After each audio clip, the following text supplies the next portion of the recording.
bawaku melekat erat dengan hatimu. Kau yang telah memilihku menjadi bagianmu. Ajarku taat perintahmu dan berbuah bagimu. Kau di dalamku dan ku di dalammu. Tak dapat ku hidup di luar kasih-Mu. Kaulah pokok anggur yang sejati, bukan kehendak-Mu, namun kehendak-Mu. Taat dan setia di jalan yang Kau beri. Yesusku percaya padamu.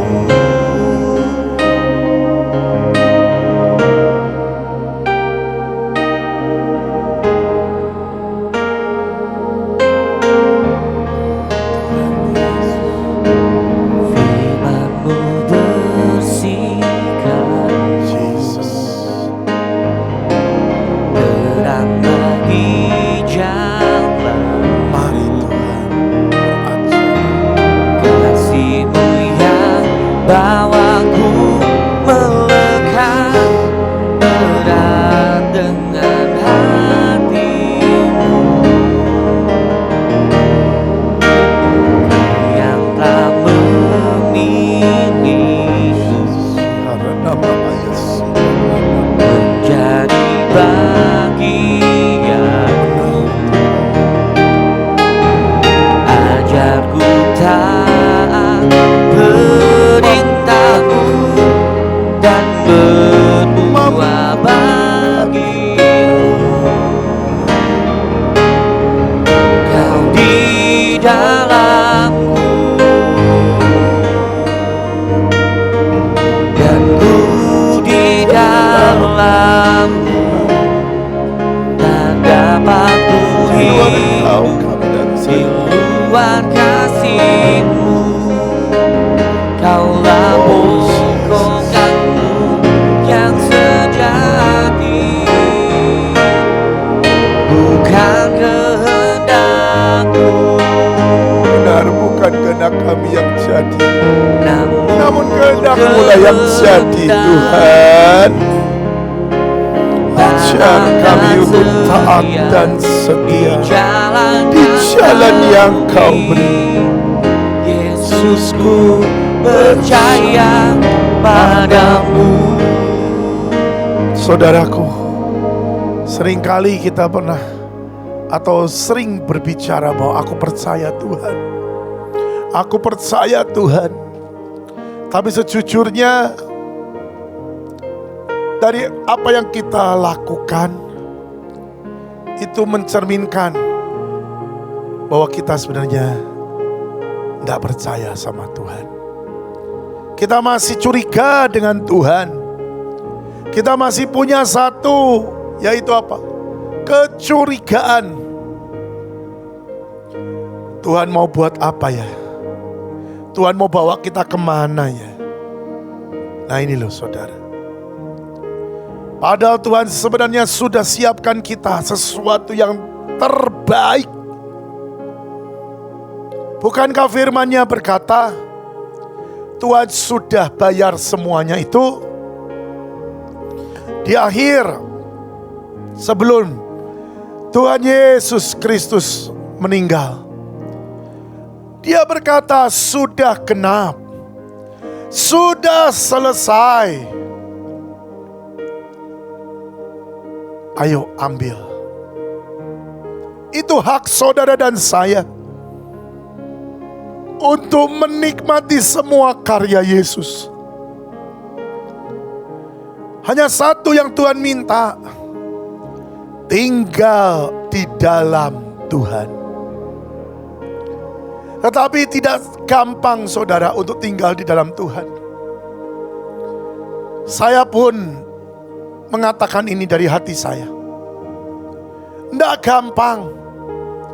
Kalau perkara Tuhan tinggal di kita, Tuhan tinggal di hati kita, aku percaya semuanya sudah.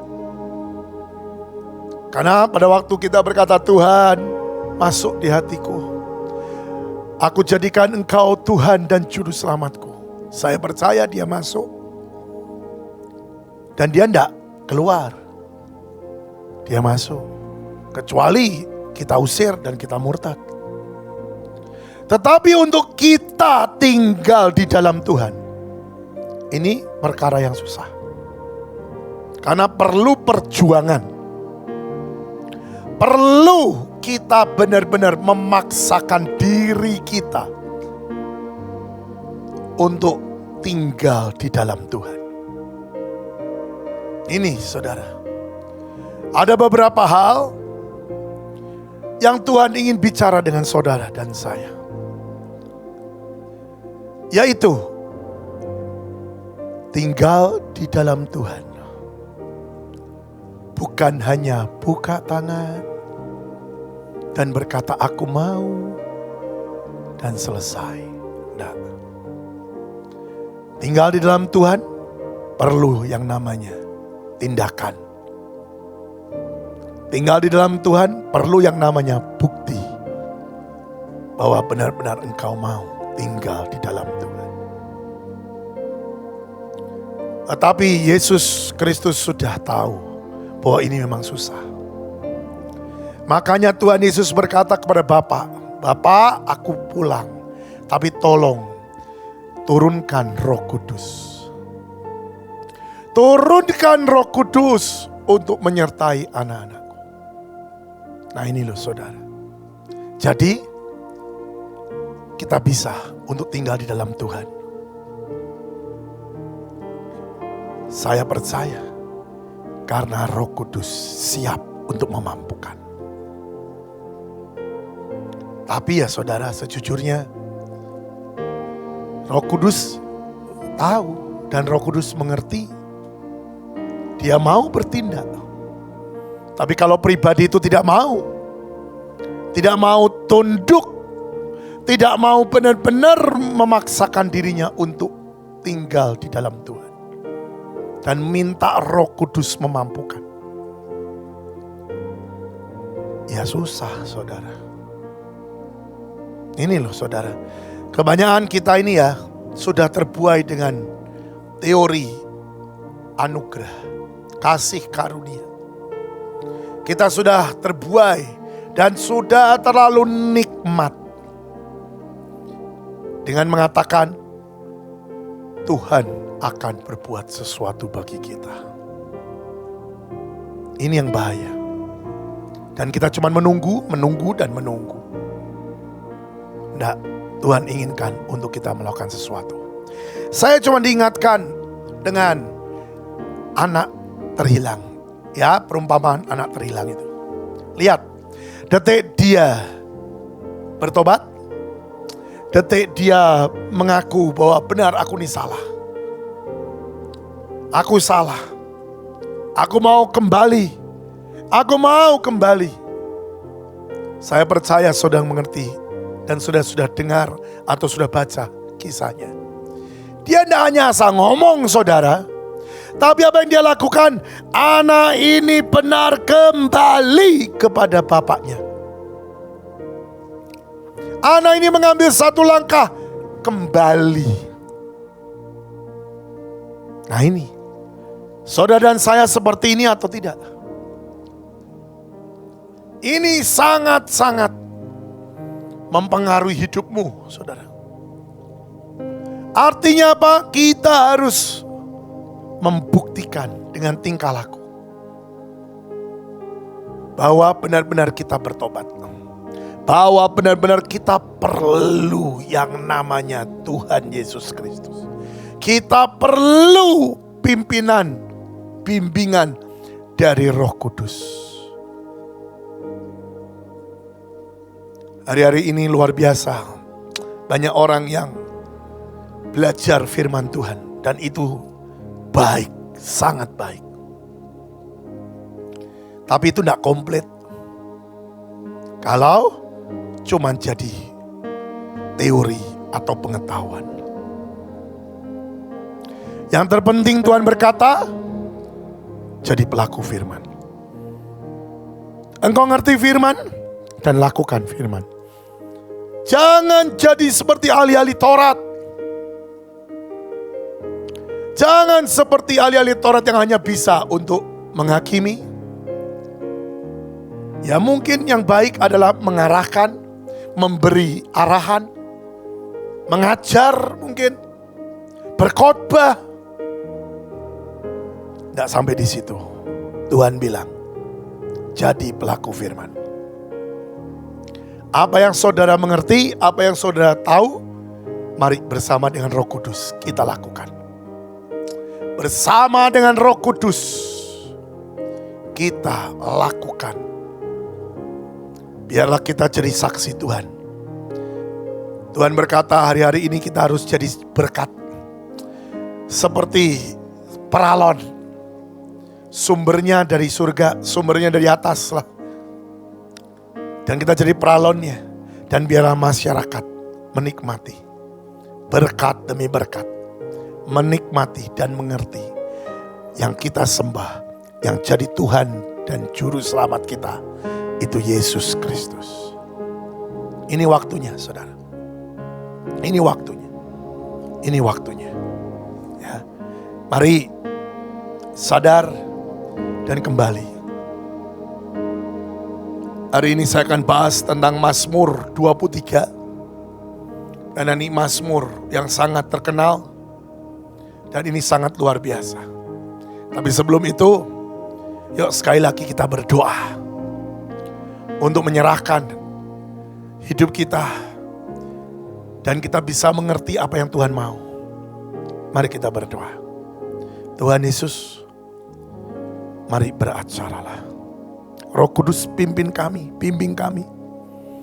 Supaya kami bisa menangkap sungguh firman Tuhan. Dan mampukan kami untuk jadi pelaku firman.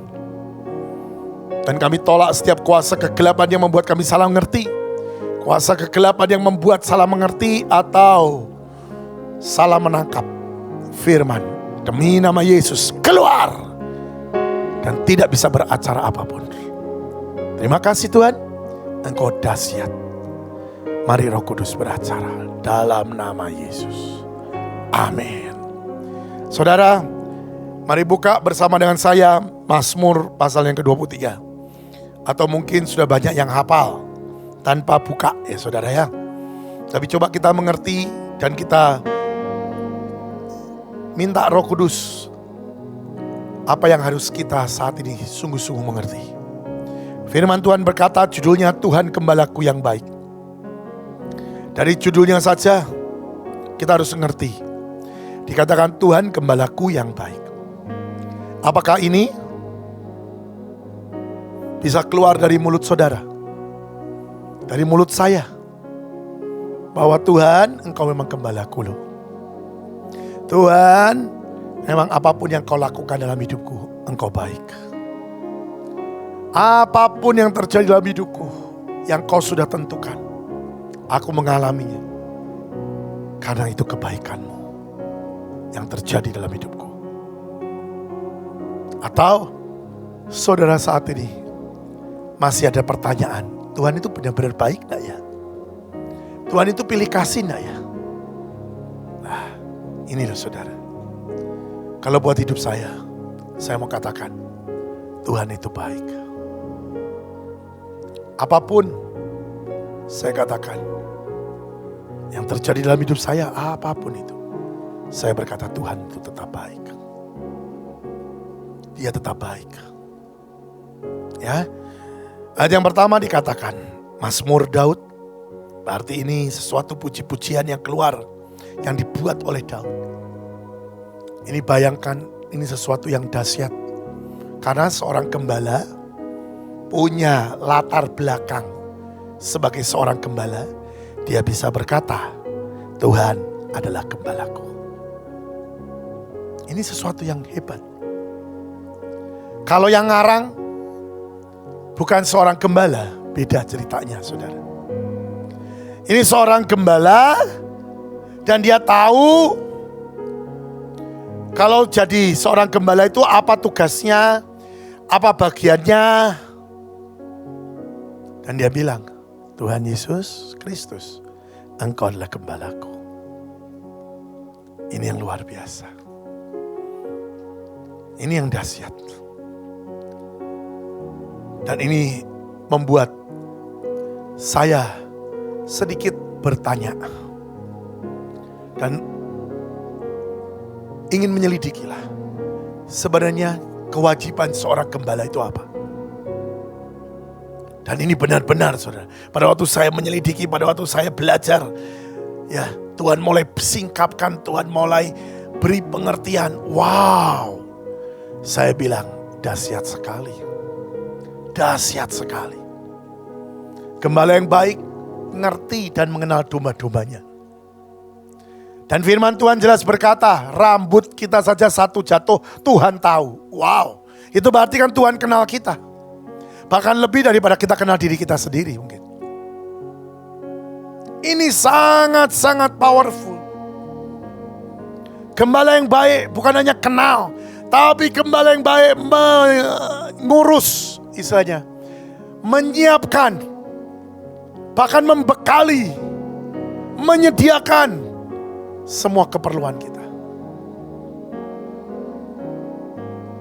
Ini gembala yang baik. Tapi kita sebagai domba-dombanya, kita harus percaya kepada gembala kita. Ayat ini dilanjutkan. Tuhan adalah gembalaku, takkan kekurangan aku. Wow. Di ayat yang pertama saja, Daud sudah mulai membuka jaminan. Suatu jaminan di mana kalau kita jadi dombanya Kristus, tidak akan kekurangan. Terus ada yang bertanya, Pak, tapi yang saat ini terjadi adalah saya penuh dengan kekurangan. Lah ini berarti ada yang salah dong. Berarti ada yang salah. Firman-Nya bilang takkan kekurangan. Tapi kenapa hidup kita kadang-kadang masih kurang? Nah ini loh saudara. Coba koreksi hidupmu. Kita kurangnya itu karena apa? Apakah kita kurang karena apa yang kita inginkan belum tergenapi? Atau kita kurangnya karena memang kita hidup dalam kekurangan? Ini sangat berbeda dua hal ini. Kalau yang pertama, keinginan kita tidak digenapi, ada kemungkinan Tuhan lihat bahwa apa yang kau inginkan itu belum waktunya untuk engkau dapatkan. Karena ada firman-Nya juga. Kenapa? Hari-hari ini saya lihat banyak yang berkat dicurahkan, wadah tidak siap. Ini loh saudara. Apa yang terjadi pada waktu air itu dicurahkan dalam satu wadah, tapi wadahnya tidak siap, maka air yang tercurah itu memecahkan wadah. Itu yang Tuhan sebenarnya tidak mau. Artinya apa? Banyak kali berkat Tuhan yang dalam tanda kutip terpaksa turun karena dipaksa oleh manusia turun. Tapi akhirnya berkat itu menghancurkan wadah. Dan bicara tentang apa? Tentang wadah pribadi orang itu sendiri. Berapa banyak setelah diberkati lupa Tuhan. Berapa banyak setelah diberkati terikat dengan harta.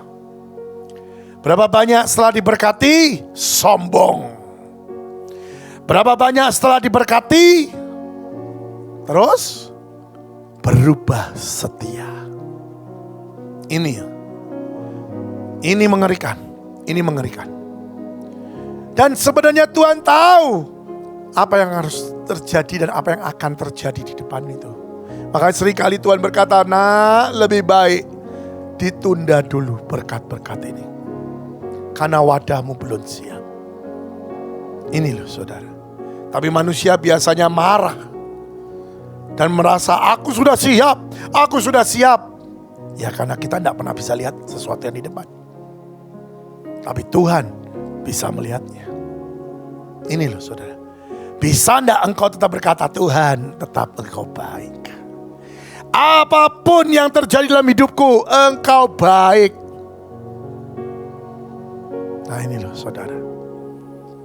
Tidak gampang loh. Tapi saya katakan, yuk hari ini kita sama-sama berani untuk berkata, Tuhan engkau baik. Saya berani katakan dan khotbahkan ini karena saya ngalami saudara. Benar. Untuk ngomong engkau baik itu tidak gampang. Tapi saya bisa pada waktu Roh Kudus menuntun saya. Untuk apa? Ingat dengan kebaikan Tuhan. Makanya ada satu lagu dikatakan, ingat kasih-Nya, ingat kebaikan-Nya. Oh, anugerah-Nya. Itu saudara lagu sangat powerful. Karena pada waktu kita ingat kebaikan Tuhan, pada waktu kita ingat perjalanan hidup kita yang bersama dengan Tuhan dan membuahkan kemuliaan, iman kita akan bangkit. Itu pengenalan akan Tuhan. Itu yang membuat kita kuat. Dan kita tetap bisa berkata dalam kondisi apapun, Tuhan engkau baik. Saya diingatkan pada waktu anak saya tiba-tiba buta. Belum mencapai umur 1 tahun itu. Dan dia kena panas, suhu panas badan yang sangat tinggi. Dan akhirnya dia bangun karena istilahnya ngelilir, saudara. Tapi yang membuat kaget kami adalah dia bangun dan dia buta. Dia bilang gelap, semua gelap. Papa, mama di mana? Dia teriak. Emang anak ini saudara luar biasa. Umur 10 bulan, dia sudah jalan, dia sudah bicara. Dia sudah istilahnya seperti anak yang lebih dari 1 tahun. Dan apa yang terjadi pada waktu saya dibangunkan? Saya lihat kenyataan itu. Untuk ngomong Tuhan kau baik itu susah. Terus saya tidak bohong saudara. Pada waktu itu saya sudah mulai pelayanan. Sudah kira-kira 5 tahun saya pelayanan. 5-6 tahun. Dan untuk ngomong Tuhan kau baik itu susah. Iya. Susah saudara. Habis lihat kenyataan, anak yang dulunya melihat, anak yang dulunya normal, jadi buta.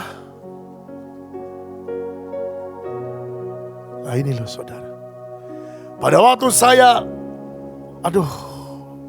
hati saya sudah tidak karuan lah. Tahu Roh Kudus bicara. Nak, ingat kebaikan Tuhanmu. Ingat setiap apa yang Tuhan sudah perbuat dalam hidupmu. Dan saya mulai ingat. Satu persatu. Sampai iman itu tumbuh. Dan dalam satu ketika saya bisa teriak, Tuhan, Engkau baik. Itu bukan saya buat-buat, tapi itu dari hati yang terdalam saya. Dan ini satu kunci. Pada waktu mungkin engkau sedang mengalami sesuatu yang tidak enak, ayo ingat kasih setia Tuhan yang sudah engkau alami. Biarkan Roh Kudus mengingatkan dan kita tangkap. Dan itu akan membuat iman kita bangkit. Dan sudah tahu, detik saya teriak, Tuhan bicara. Aku buat yang buta melihat. Perintahkan anakmu 7 kali, maka engkau akan lihat. Dia akan kembali melihat. Saya panggil istri saya. Dan saya sharekan ini pada dia. Dan kita sepakat.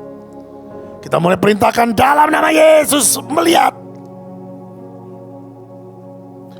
Terus 3 kali, 4 kali. Dan saya bilang, sudah lihat?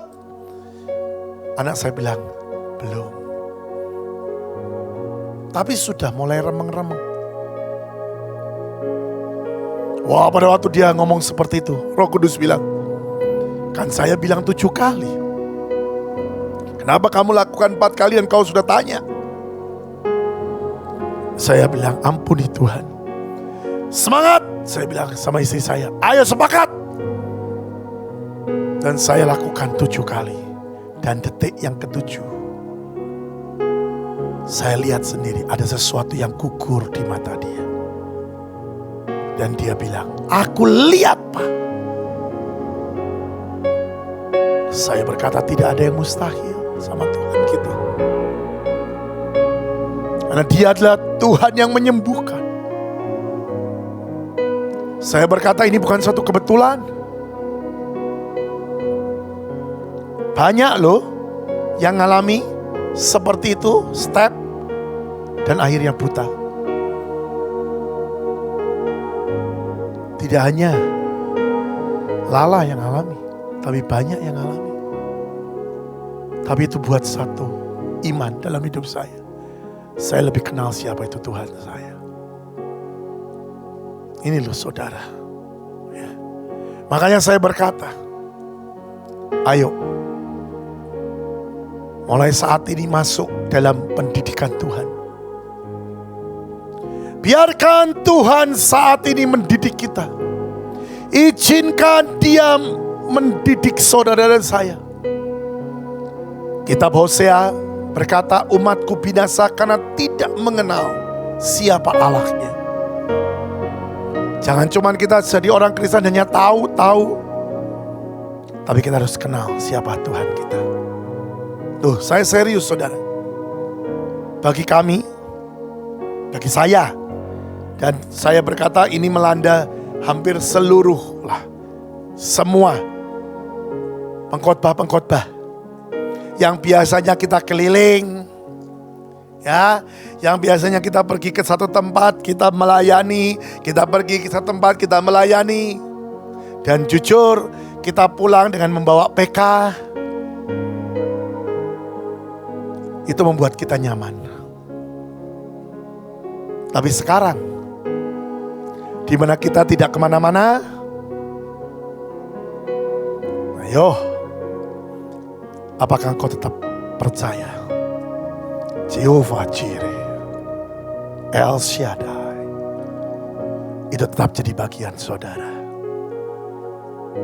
Saya alami 3 bulan ini,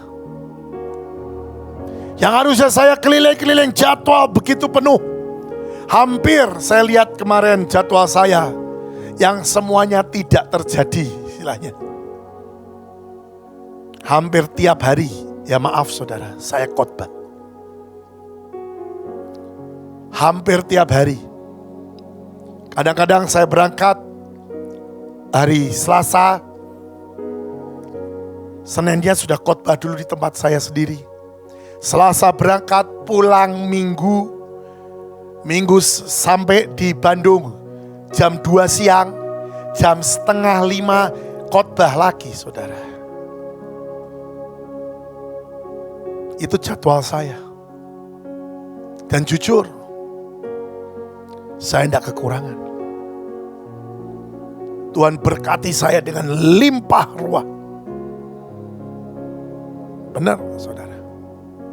Tapi detik masuk, ya 3 bulan akhir ini, pasti membuat banyak orang goyang. Karena apa? Ya semuanya dibatalkan, semua terbatal dengan sendirinya. Tapi apa yang saya alami sungguh ajaib. Serius. Justru Tuhan buktikan dalam hidup saya. Saya diberkati Tuhan. Lebih daripada saya keliling, saudara. Saya diberkati Tuhan dengan benar-benar. Wow. Saya bilang begini. Waduh, di rumah enggak ngapa-ngapain tapi berkat datang.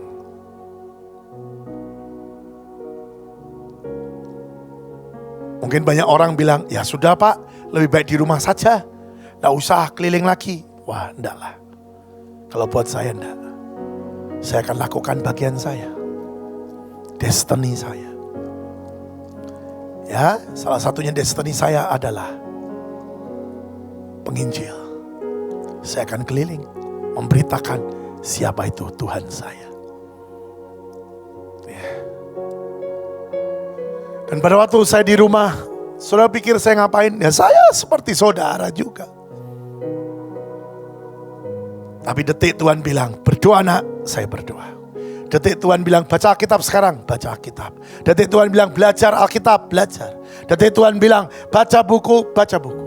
Saya mau ikut dengan apa yang Tuhan katakan. Dan ternyata ketaatan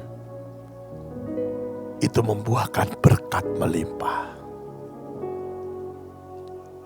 Ini saudara.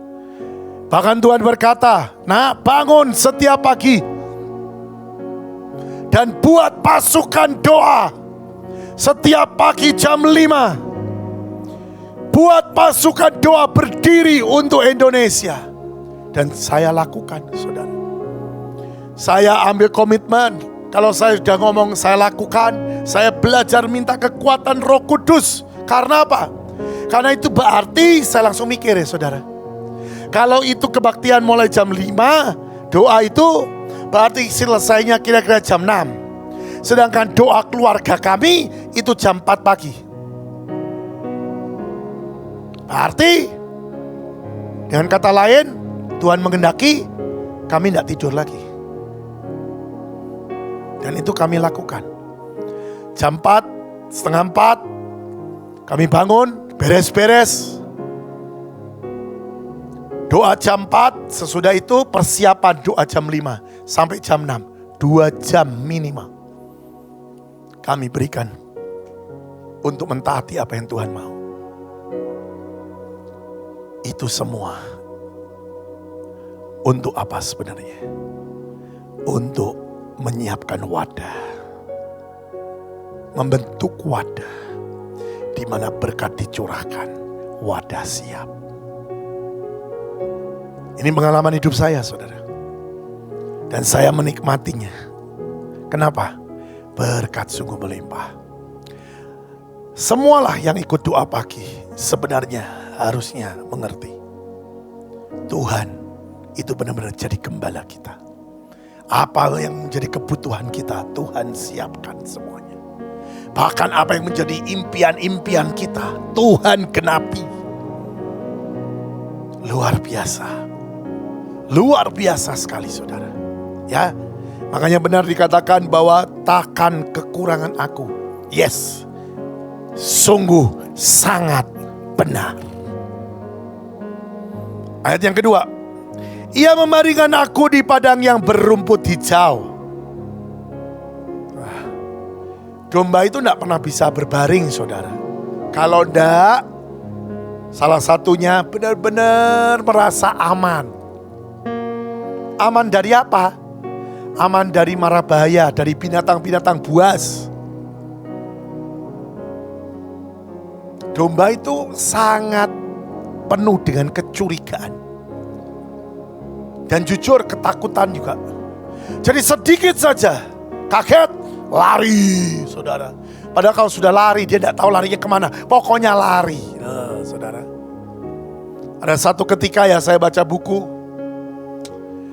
Ini seorang gembalanya ini manggil temennya untuk lihat penggembalaan itu seperti apa. Lah, tidak satu kebetulan temennya ini datang dengan membawa anjing kecil, saudara. Mini, anjing mini. Pada waktu tamunya ini keluar dari mobil, anjingnya juga dibawa dan anjingnya itu ditaruh di rumput. Apa yang terjadi, saudara? Itu domba lihat anjing yang jauh lebih kecil bentuknya. Tapi apa yang terjadi? Itu domba langsung lari semua.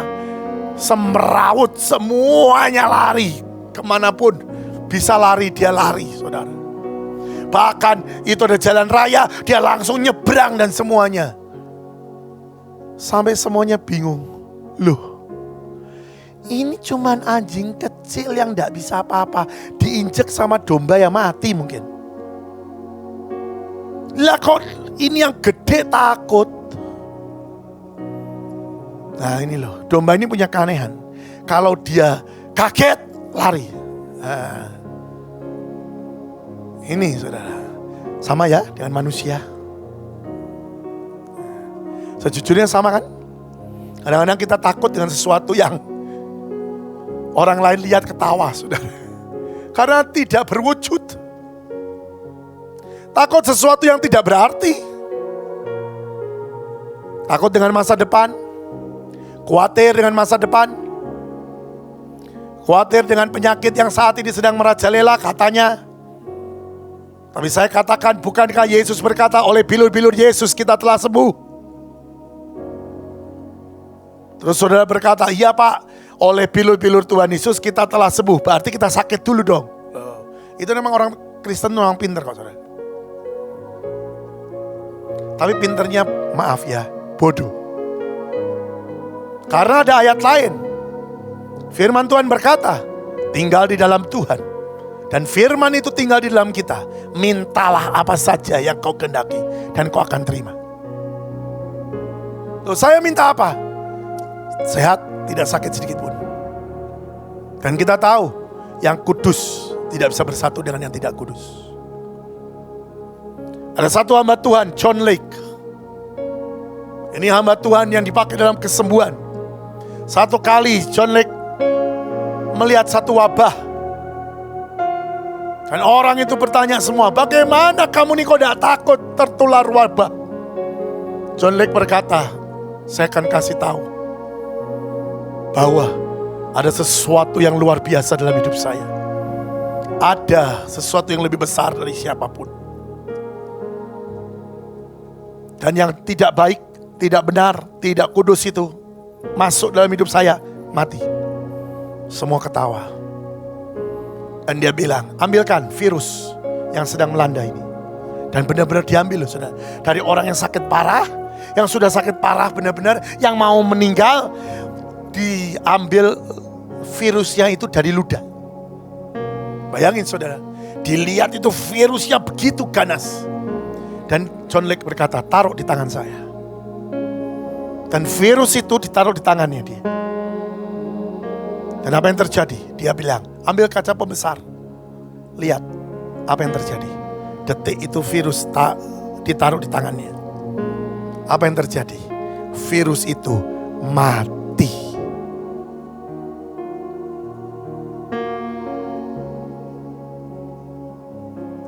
Dengar baik-baik. Kalau John Lake bisa, bukankah kita semua juga bisa? Ngerti saudara? Kenapa? Karena John Lake kenal siapa yang dia sembah.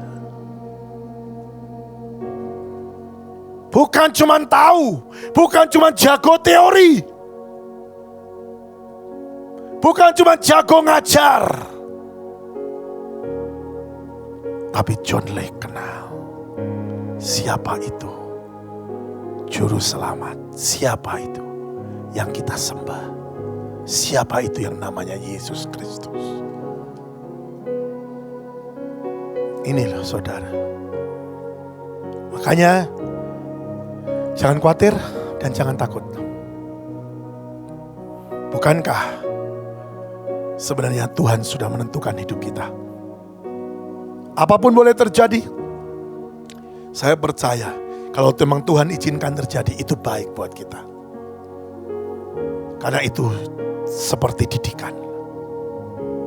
Mungkin itu seperti sesuatu yang kita harus bertobat dan kita harus mengerti. Jangan lakukan itu lagi. Namanya orang, kita perlu belajar terus. Buka hatimu untuk masuk dalam didikan Tuhan. Selanjutnya, domba itu kalau berbaring ngapain? Bukannya diam. Domba itu kalau berbaring, dia mengunyah dari makanan yang dia makan. Artinya apa saudara? Hari-hari ini ya, saudara kan disuruh di rumah. Tapi puji Tuhan sekarang sudah mulai banyak yang diperbolehkan lah kembali dengan new normal. Ya, apa yang terjadi? Harusnya ini waktunya saat kita mengunyah firman Tuhan. Ini waktunya kita benar-benar menyelidiki firman Tuhan. Kita waktunya belajar firman Tuhan. Sehingga kita makin menjadi orang-orang yang bijaksana. Bukannya ini waktunya untuk nuding orang. Bukan waktunya untuk apa, iri dengan orang. Bukan waktunya apa, berkata kenapa kamu kok diberkati aku kok tidak. Loh, bukan begitu. Ini waktunya kita lebih kenali siapa Tuhan kita. Firman ini ya saudara, bacalah. Firman baca sebanyak-banyaknya. Ini saya juga sedang mempelajari dan belajar ini terus, memaksakan diri saya untuk baca firman sebanyak-banyaknya saudara. Kenapa? Karena firman ini membersihkan. Makanya lagu yang pertama kali tadi yang kita dengarkan, dikatakan di dalam lagu itu yang ayat yang pertama, firman-Mu bersihkanku. Ini benar saudara. Saudara banyak baca firman, maka pikiran saudara akan jadi bersih sesuai sejalan dengan firman Tuhan. Ini luar biasa. Dan kalau pikiran kita sejalan dengan Tuhan kita, wow, itu yang dikatakan hidup kita akan dari satu kemuliaan menuju pada kemuliaan kedua, ketiga, selanjutnya. Lihat kehidupan Yesus. Tetapi apa yang terjadi? Banyak anak-anak Tuhan atau banyak orang-orang saat ini bukannya berpikir positif, tapi negatif terus. Curiga terus. Ini kan berlawanan. Di dalam firman Tuhan dikatakan bahwa kita tidak boleh curiga loh saudara. Dalam arti kita harus berpikir positif. Semua itu baik. Kita harus percaya semua itu baik.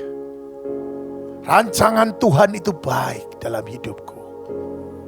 Kalau aku diperbolehkan mengalami seperti ini, Tuhan baik.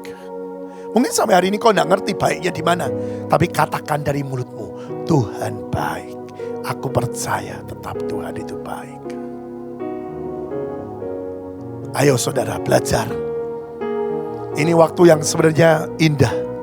Sebenarnya waktu di mana Tuhan ingin untuk bersekutu dengan saudara, ya, untuk kumpul dengan saudara. Wah, sungguh-sungguh kita bisa lebih kenal siapa itu Tuhan kita. Kita bisa benar-benar dekat dengan Tuhan. Dan kita bisa mengalami hidup yang namanya hari demi hari bersama dengan Yesus. Saya alami ini saudara, saya alami. Bahkan saya ini ya lucu saudara. Saya kadang-kadang saya berpikir gini, aduh Tuhan aku kok pengen makan ini. Ini cuma perkara makanan. Tuhan, aku kok pengen makan ini. Sudah tahu siang-siang ada orang yang ngirimi makanan itu. Aneh toh. Saya percaya Tuhan menyediakan semuanya. Tuhan tidak pernah menghambat kok. Tuhan tuh senang kalau kita senang. Dengar baik-baik. Tuhan itu senang kalau kita senang. Makanya, ayo kita juga nyenengki hati Tuhan. Ya, maju lagi. Kapan waktunya domba itu berbaring? Pada waktu domba itu melihat, wes, ini bersih dari racun. Padang rumput ini sudah benar-benar bersih. Karena gembalaku gembala yang baik. Sudah melihat dan sudah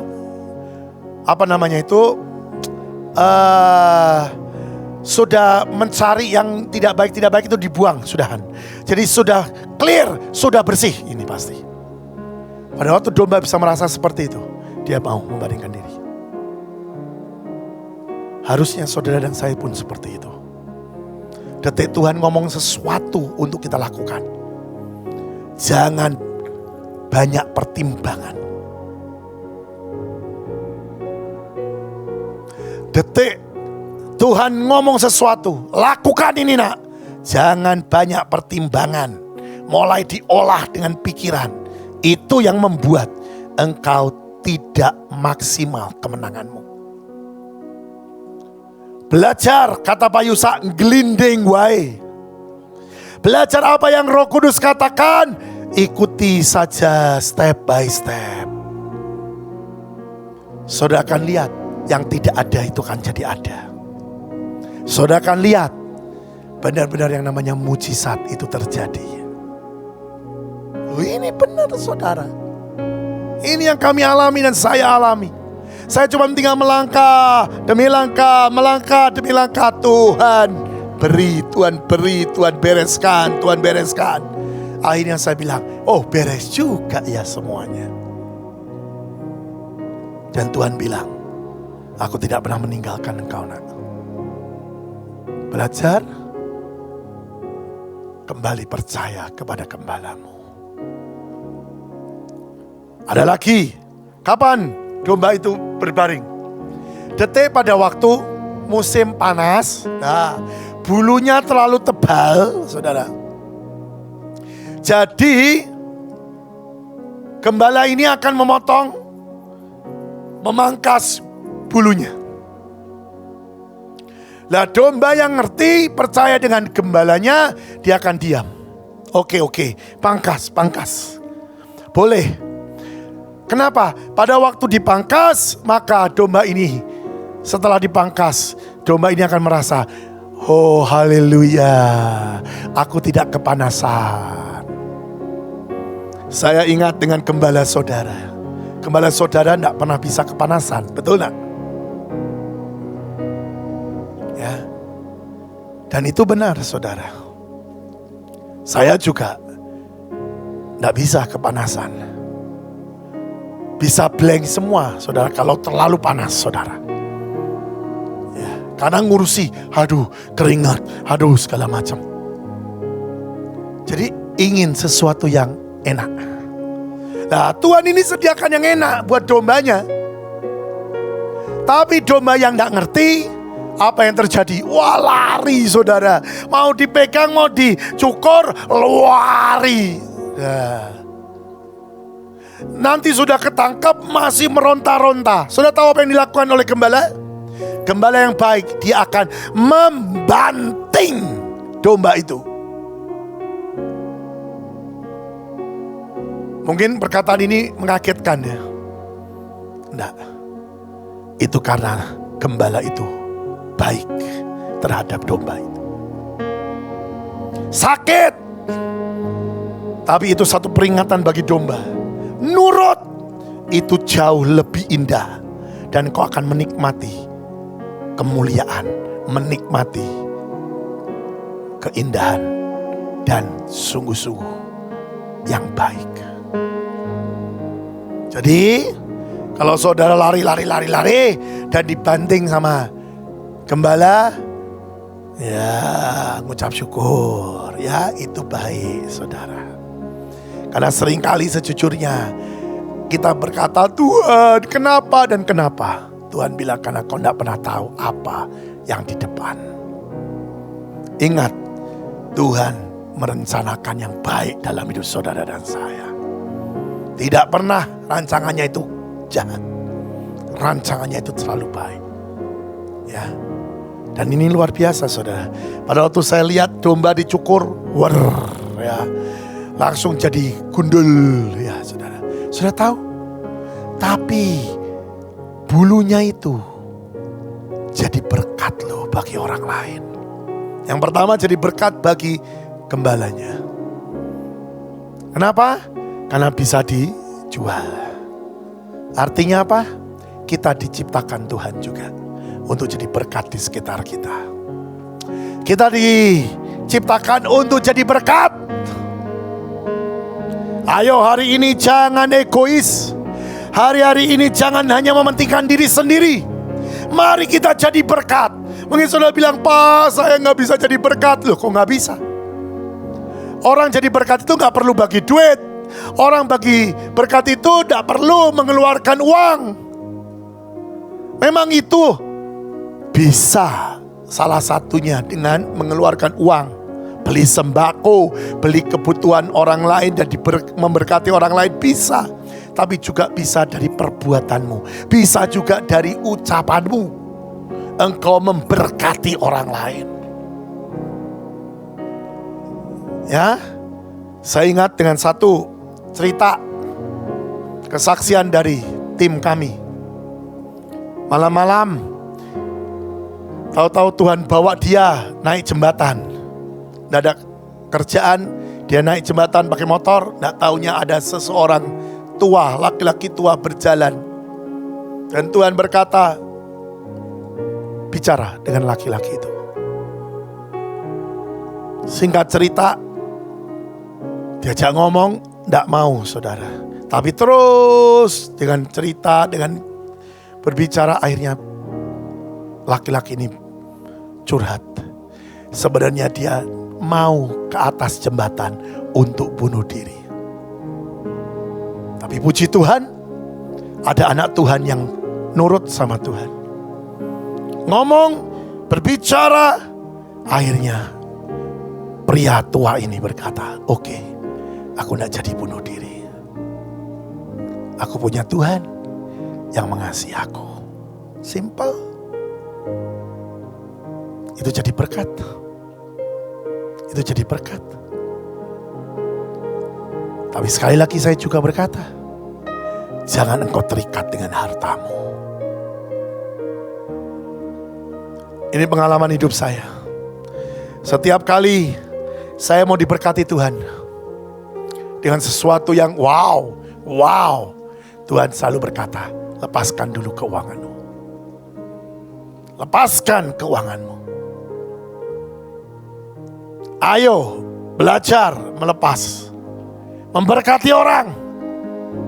Dan saya responi, tidak lama Tuhan datangkan berkat. Loh karena itu firman, beri maka engkau akan diberi. Bukankah kita harus menggenapi firman Tuhan? Benar enggak saudara? Ya, ayo saudara. Kita lanjutkan sekali lagi. Ayat 2 ini kita habiskan. Di sini ada kata, ia membimbing aku ke air yang tenang. Wow.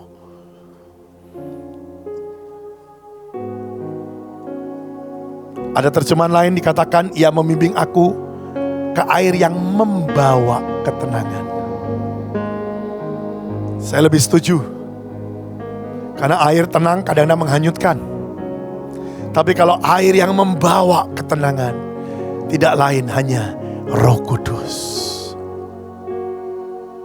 Tuhan membawa kita untuk ketemu dengan Roh Kudus, untuk benar-benar dipimpin hidup kita dengan Roh Kudus.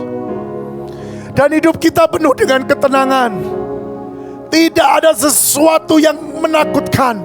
Tidak ada sesuatu yang membuat kita khawatir. Tidak ada sesuatu yang membuat kita ketakutan karena tidak ada damai. Dia berikan ketenangan kepada kita. Karena semua sudah tersedia.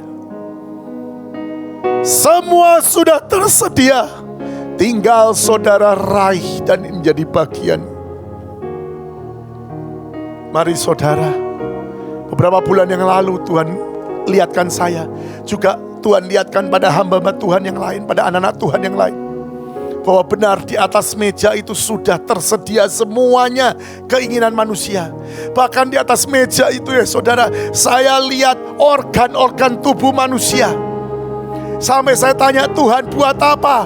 Tuhan berkata, untuk ganti setiap organ tubuh anak-anakku yang sudah rusak. Ini waktunya saudara. Jangan cuma jadi penonton. Ini waktunya. Tuhan akan pakai saudara secara ajaib. Bahkan saudara akan mengalami sesuatu yang supranatural, yang memberkati hidupmu dan membuat hidupmu penuh dengan pengalaman dan mengenal Tuhan secara ajaib dan benar. Ini waktunya. Jangan keraskan hatimu. Jangan berkata, "Ndak Tuhan, nanti saja." Ndak. Now. Sekarang ambil langkah. Tinggal di dalam Tuhan. Dan Tuhan di dalam kita. Saudara dan saya yang bisa memutuskan untuk aku tinggal di dalam Tuhan. Atau saudara bilang, Tuhan sorry, aku masih senang dunia. Terserah apa pilihanmu. Mari saudara, tundukkan kepalamu dan ambil keputusan. Tuhan Yesus sangat mengasihi saudara. Mari kita nyanyikan tinggal di dalam Tuhan.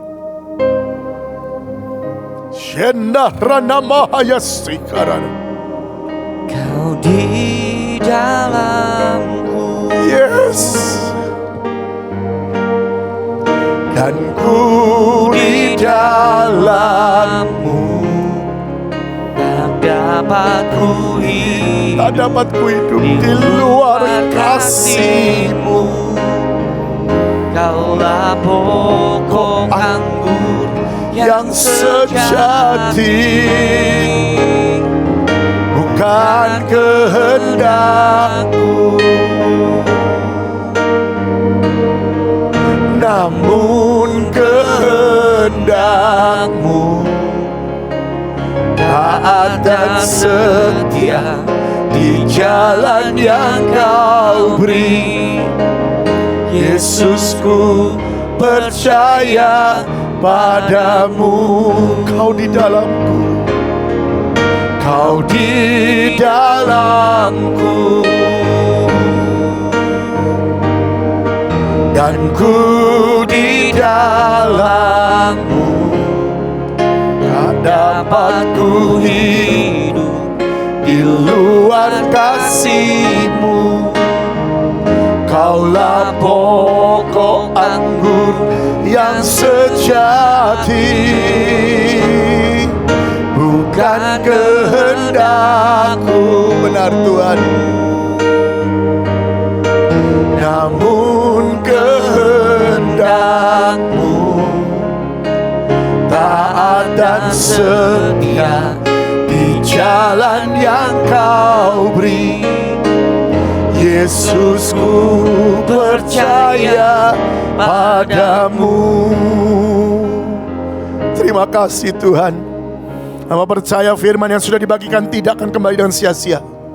Dan hamba berdoa setiap pribadi yang meresponi dan mau. Mari Roh Kudus tuntun kami, bimbing kami, proses kami dan didik kami. Terima kasih Roh Kudus. Biarkan kami tetap hidup dalam perkenanan-Mu. Terima kasih Roh Kudus. Dan setiap detik hidup kami menyenangkan hati-Mu Tuhan. Terima kasih Bapa. Hamba selesai. Dan berkatalah terus Roh Kudus. Di dalam nama Tuhan Yesus kami berdoa dan mengucap syukur. Semua berkata amin. Tuhan Yesus memberkati saudara. God bless you.